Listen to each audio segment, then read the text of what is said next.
कि आप अगर 10 लाख रुपया नहीं देंगे तो आपका जो बेटा है वो नहीं मिल पाएगा आपको, और मुक्त करवाना है तो हमारे पास से 10 लाख रुपए दे दीजिए। इन लोगों के द्वारा ये काफ़ी समय से की जा रही थी कि इस बच्चे को जो है किडनैप करके पैसा मांग ले, क्योंकि इन्हें पता चल गया था कि इनकी फैमिली के पास कुछ पैसा आने वाला है।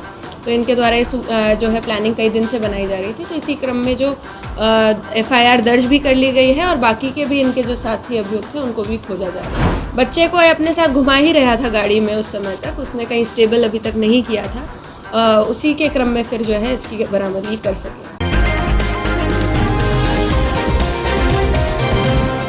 राजधानी पटना में एक बार फिर से अपहरण का दौर चालू हो चुका है। ताजा मामला आपको बताते हैं गर्दनीबाग थाना अंतर्गत का है, जहां पर कि बीते 25 तारीख के दिन ढकनपुरा इलाके से एक 10 वर्षीय बच्चे को अगवा कर लिया जाता है और अगवा करने के पश्चात 10 लाख रुपए की फिरौती मांगी जाती है। आपको बता दें कि जिस बच्चे का अपहरण किया गया था उस बच्चे का नाम उधम उर्फ लल्लू है। वह शाम के तकरीबन 7 बजे अपने घर से निकला था चॉकलेट लेने के लिए, और उसी दौरान उसी के पड़ोसी ने उस बच्चे को अगवा कर लिया और अगवा करने के पश्चात उसके घर पे फ़ोन करके 10 लाख की फिरौती भी मांगी जाती है।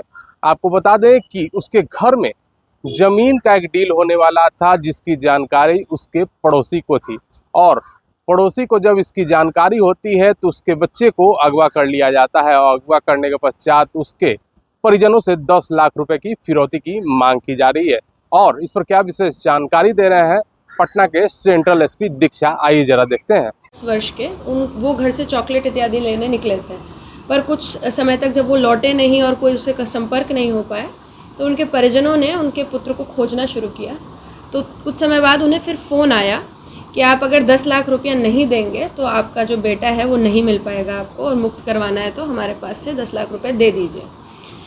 ये सूचना प्राप्त होते ही उनके द्वारा जो है थाना गर्दनीबाग को फ़ोन किया गया, जिसके तुरंत बाद थाना SDPO जो हैं दोनों तुरंत एक्टिव हो गए।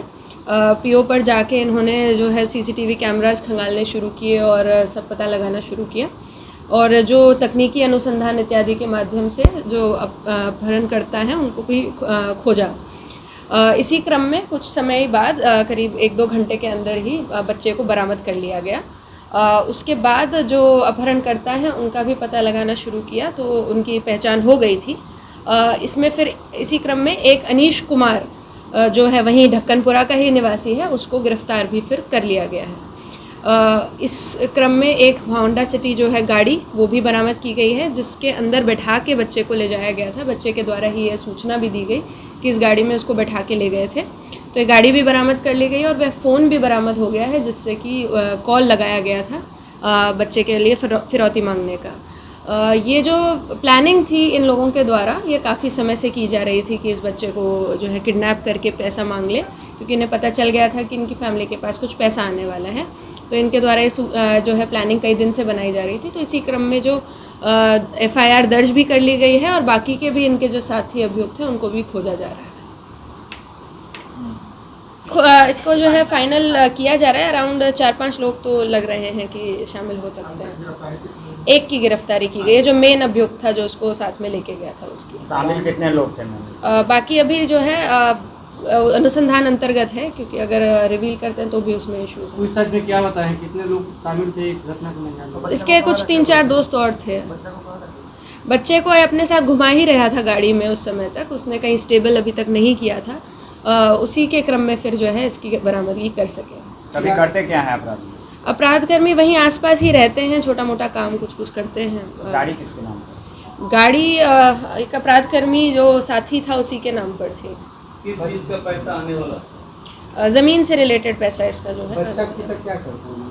बच्चा के पिता खेती बाड़ी वगैरह में ही ज़्यादा। तो जाहिर सी बात है कि सेंट्रल SP ने साफ तरीके से बताया है कि अपहरणकर्ता को गिरफ्तार कर लिया गया है और बच्चे को सकुशल बरामद कर लिया गया है, और इसके पास से जिस कार से बच्चे को अगवा किया गया था उस होंडा कार को भी बरामद कर लिया गया है।